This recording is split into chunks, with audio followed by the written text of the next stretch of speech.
10 orang anak belum tentu bisa ngerawat 1 orang emak. Bener? Emak ngomong, "Neng, nak, emak memang ngelahirin sakit ngelahirin, pilihan antara hidup dan mati, tapi ada yang lebih sakit lagi selain melahirkan." Apa itu? Ketika seorang anak membentak seorang ibunya, itu hati emak sakit, lebih sakit daripada melahirkan. Jangan macam-macam sama emak. Ayo dah.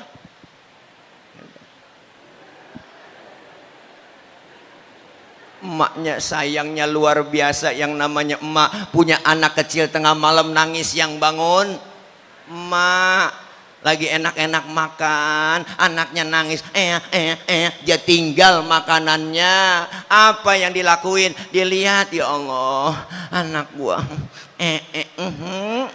mana wangi banget tainya, ya Allah, dicebokin dulu sama emak. Habis cebokin selesai, dilanjutin makannya, enggak pakai cuci tangan lagi. Ya Allah, emak tuh hebat banget. Masya Allah, sayangnya luar biasa. Anaknya sakit, emak pakai ngomong. Apa yang diomongin, Neng? Jangan Neng yang sakit, biar emak yang sakit. Emak tuh, makanya orang tua kita pala jadi kaki, kaki jadi kepala. Apa prinsip orang tua kita? Tong, bapak lu cuman tamat SD, lu kudu sarjana. Bapak lu cuman jadi RT, lu jadi camat. Bapak lu tukang tambel ban, lu kudu punya pabrik ban. Biarin bapak lu pala jadi kaki, kaki jadi kepala, asal lu tetap sekolah. Nih, jangan malas-malas belajar. Bapak kita di rumah, ayo, pala jadi kaki, kaki jadi pala, berangkat gelap, pulang gelap. Kaya kagak, utang banyak. Buat siapa? Nita harus bini mah.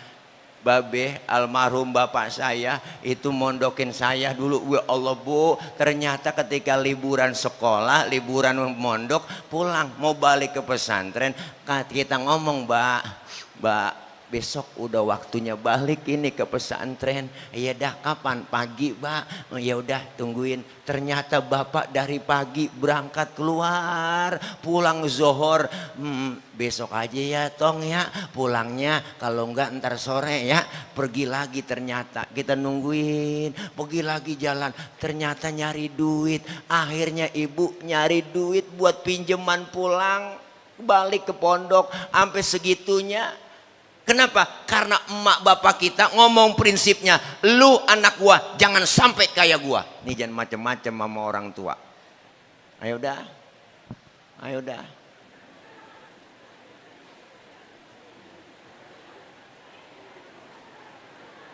Ya Allah, luar biasa. Sehebat-hebatnya emak ada capeknya. Bapak yang tampil bantuin orang tua laki kita. Punya anak tengah malam, masih melek aja. Emaknya udah capek banget, Neng. Tidur apa, Neng? Emak udah ngantuk banget ini, masih melek aja lu, Neng. Ya Allah, bapak lu kemana sih ya? Bapak lu ya cari lakinya, Bang. Lu apa, Bang? Orang laki akal lu banyak ini. Takut-takutin kayak bocah biar tidur. Tuh, bapak kita tampil akalnya banyak. Bapak keluar rumah sambil ngempet di pojokan jendela, nongkrong. Emak kita ngomong, tidur Neng ya, ada anjing di samping tuh. Akhirnya anaknya tidur ketakutan tuh, padahal bapaknya dianjing-anjingin. Sampai segitunya orang tua korban buat anak. Ayo dah, jangan macem-macem sama orang tua. Sehebat apapun seorang anak, dengerin, anak biar kata hebat banget, titelnya tinggi, jabatannya tinggi, punya titel doktor, profesor, SH, MM, MBA, sekolahnya S1, S2, S3, S getok, S teler dia punya. Anak biar kata disebut al-mukarrom banget, disebut kiai, disebut mubaleg, ceramah kemana-mana pakai dijemput, diarak pakai hadroh, dicium tangannya bolak-balik sama jamaah, udeng-udengnya kayak ban Vespa, sorban nyengser. Pergi haji tiap tahun mondar mandir ke Mekah, umroh dia saban bulan berangkat. sedekahnya juga paling banyak, tapi satu, dia durhaka dengan kedua orang tuanya, segala amal ibadahnya di hadapan Allah ditolak mentah-mentah. Ini kalau ceramah lapar emang begini, orang lapar disuruh ceramah ya begini deh. Ya kan, ya kan, ya kan. Artinya jangan pakai macem-macem sama orang tua. Nih kadang-kadang kita pada salah kaprah, ziarah kemana aja nyampe. Mohon maaf dah, ziarah kemana aja nyampe, nyewa bus, ngutang-ngutang dilakonin.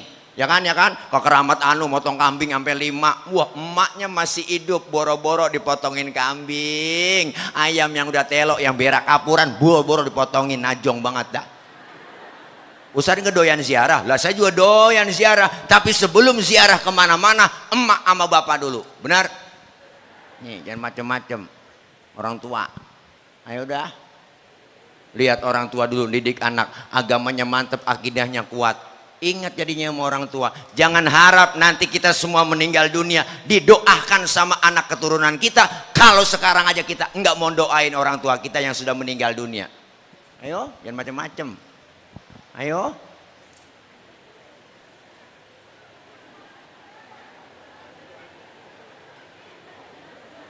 Orang-orang tua kita luar biasa. Lihat orang tua dulu. Anak banyak nggak ngerasa susah, Neng. Nggak ngerasa susah. Anaknya 13, 15.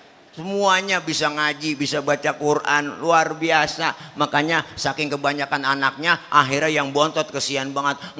Belajarnya rada kurang, ongkosnya udah cekak, udah habis. Enggak, akhirnya itu bocah disiapin satu, disisain bego. Tuh, anak ke-13 ya sisain atuh bego. Bego tapi bener. Daripada pintar nggak bener, bagusan bego bener. Dibeliin motor dia nggak mau, diajak jalan-jalan ke mall dia nggak mau, tuh si bego. Kan temennya nggak ngatain dia, bego lo dibeliin motor nggak mau, biarin gue sih ngekatain bego nggak apa-apa gue mah, yang penting kalau disuruh emak gue berangkat ke warung, gue berangkat tuh belanja, tuh si bego, ya kan? Emaknya sakit perut diborain balsem depan belakang, ya Allah, itu si bego lagunya. Emak nyampe kepanasan, panas Neng, panas. Emaknya ngomong panas, diambilin payung. Bego.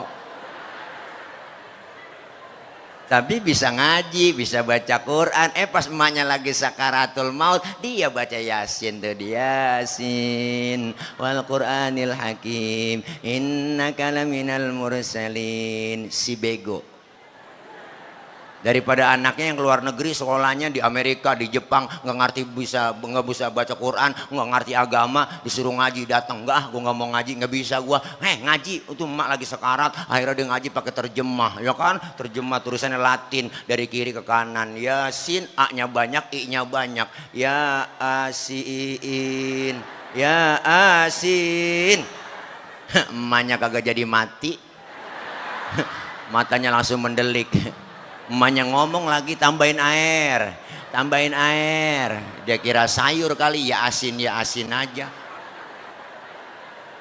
Nih, ayo anak-anakku, adik-adikku sekalian, belajar yang rajin, terus istiqomah, jangan sampai kita durhaka sama orang tua. Nih kita di sini bisa jadi orang, nanti jadi manusia manfaat, insya Allah. Jasa orang tua, jasa guru kita, jangan pernah kita lupain. Pengen dapat ilmu manfaat, jangan pernah kita lupain jasa guru, jangan pernah kita kualat sama guru. Berapa banyak orang yang ilmunya banyak, duitnya banyak, ilmunya banyak, waktu di pesantren dia hebat, cerdas, baca Qurannya, baca kitabnya luar biasa, tapi selalu meremehkan gurunya, dia meremehkan orang tuanya, meremehkan orang lain, nggak ada manfaatnya. Almarhum wal maghfurlah Abu Kiai Haji Ahmad Zayadi Muhajir, guru saya pernah bilang, apa kata beliau? Nyari ilmu itu susah, lebih susah lagi mendapat ilmu yang manfaat. Nyari ilmu susah, susahan lagi jadi ilmu yang manfaat. Maka kalian nih dicetak sebagai generasi penerus ke depannya agar apa? Agar imannya kuat, akidahnya kuat, agamanya kuat. Orientasi pendidikan sekarang, mohon maaf para orang tua, wali murid, para santri ya, pendidikan kurikulum kita di negeri kita hanya banyak berorientasi pada pengisian otak. Otak anak kita diisi supaya pinter, bisa internet, bisa matematika, bisa fisika, bisa ilmu umum lainnya, tapi agamanya kosong, imannya dangkal, maka banyak terjadi muncul sekarang orang cuma pinter doang, cuman enggak bener. Pinter doang, cuman enggak bener. Itu yang pada ditangkepin nama KPK emang orang geblek, orang pinter. Sekolahnya S1, S2, S3, S getok, S teler, banyak buat S, makanya beku. Kenapa? Agamanya kosong. Almarhum Bapak B.J. Habibie, mantan presiden kita, pernah berkata, apa kata beliau? Anak kita otaknya boleh Jerman, tapi hatinya tetap Mekah. Maka Darul Mughni Mustafa ini, Darul Mughni Al-Maliki ini merupakan apa? Inilah wadah untuk mencetak anak-anak kita yang pinter, yang berintelektual, tapi berlandaskan agama, etika dan moral agama yang ditanamkan lebih kuat. Mantap. Tepuk tangan lagi ya. Nih, masya Allah, beruntung kita bang, mondok di pesantren. Di sini diatur, diajarkan mandiri, diajarkan dewasa, diajarkan kebersamaan, diajarkan kasih sayang. Bukan hanya sekolah belajar doang, ilmu yang lainnya, tapi ilmu etika, ilmu adab diajarkan di pondok pesantren. Jangan kecil hati, wali santri, bapak ibu semua. Jangan kecil hati kalau anak kita masuk ke pesantren.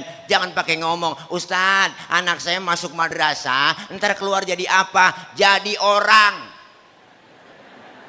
Nggak mungkin jadi kebo. Ya kan, ya kan, ya kan, ya kan, ya kan? Iyalah. Apalagi masukin ke pesantren. Tadi anak-anak kita tampil semua. Hei, kalian punya bakat semua yang terpendam. Ayo jadi pemuda yang kreatif, agamis, dinamis. Begitu mestinya. Ustadz, kayaknya bakat saya nih suara nih. Suara saya enak nih. Latihan baca Quran, qori.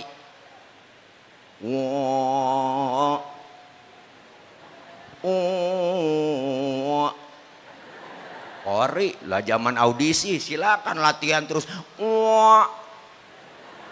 Ula doang, sebut aja ulaika gitu, jangan ula lah, ngeri, ambil balok gede gitu ula. Makanya jadi qori, latihan dulu, bangun tidur, sebelum minum duduk.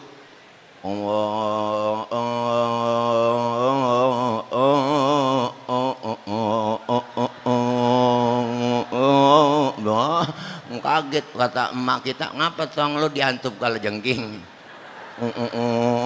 Aja lah latihan.